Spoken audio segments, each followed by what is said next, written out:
All right, let's have a look at the KSSynth that's new in Caustic 3.1. A KS stands for car plus strong, and it's the name of a physical modeling algorithm used to simulate strings. We get 2 KS units in the KSSynth, and we can control the mix between the two using this knob. It sounds like this. The way the algorithm works is there's a burst of white noise fed into each one of these units, which is a tap delay line. So a very short delay, and the length of the delay determines the note which will settle. So that's what gets hooked up to our keyboard. Up top we have the pre-filtering section, which controls effectively the color of the white noise going in. So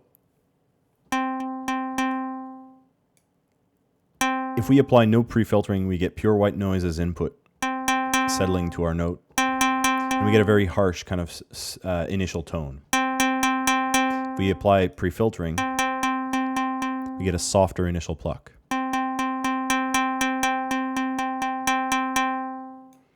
We can also control how much of this pre-filtering is applied based on the note that's played. So we get keyboard tracking controls here. So if keyboard tracking is fully on, it will mean the lower notes will get more pre-filtering applied to kind of compensate that naturally they'd sound more resonant.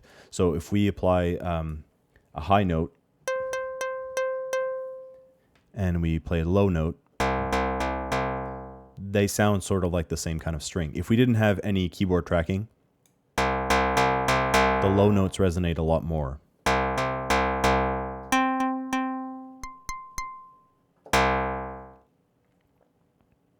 Similarly, we have velocity control, so we can simulate that a note that's played hard equals a string that's plucked harder, so it gets more of that initial noise burst. So if I play, let's put this all the way up, and if I play softly, kind of a soft tone, and then if I play hard, not only do we get more volume, we get less pre-filtering.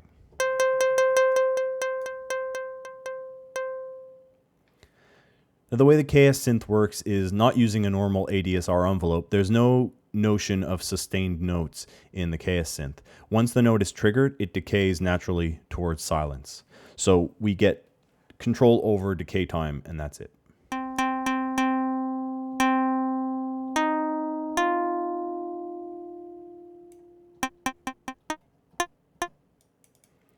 And then a normal volume control. Okay, let's mix fully to this side, the unit 1, and we'll have a look at the controls. The controls are the same on each one. First up is a keyboard follow button. So this controls whether or not the unit will produce sound according to the keyboard note that's played, or just a fixed sound based on the tuning section.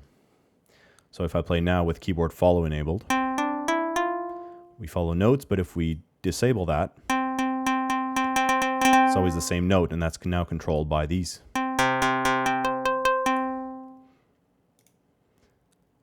So these can also be used to add on to the note that's played. So if we turn up octave or semis or cents,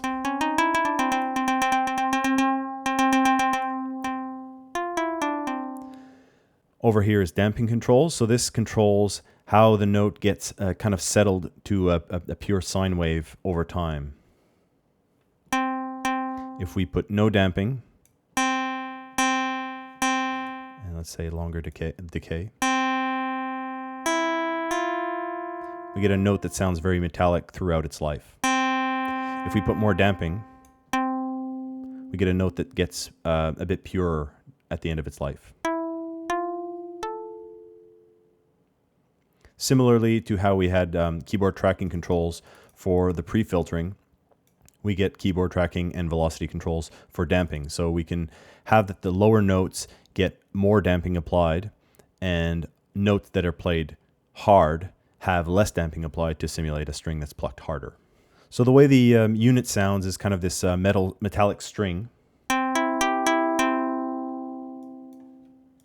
And we can change that by inverting its waveform. So this gets us more of like a wooden block or a nylon string. It's a warmer sound.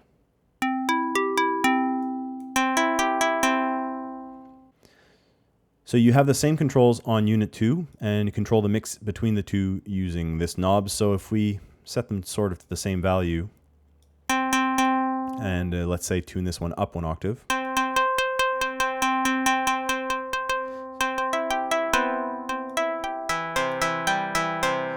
Combine them to create more unique sounds. If I set them to the same note, but then disable keyboard follow on this one, say,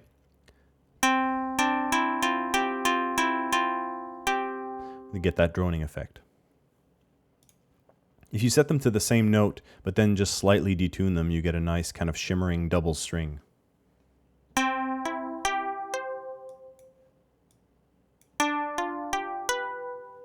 If you end up in a situation where you're combining your units and you're inverting them and you get this very soft attack here, you can use that to your advantage by just detuning them, and you'll get that soft attack phase which you wouldn't get from the envelope that's here. Or you can use the invert mix switch here to get your attack back. So this works in.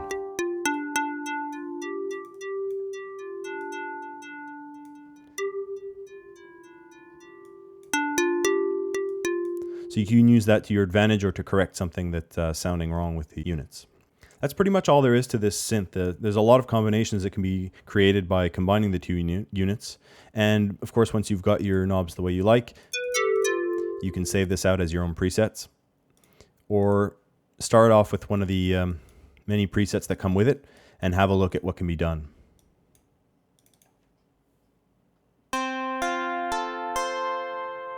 Now, one thing to note is the KSSynth really gets along well with the chorus effect. So if you place a stereo chorus on a KSSynth, you get a really nice warm sound.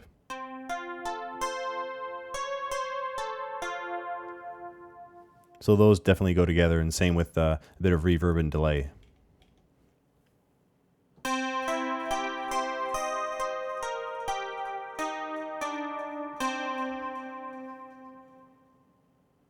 So that's the KSSynth. Give it a try.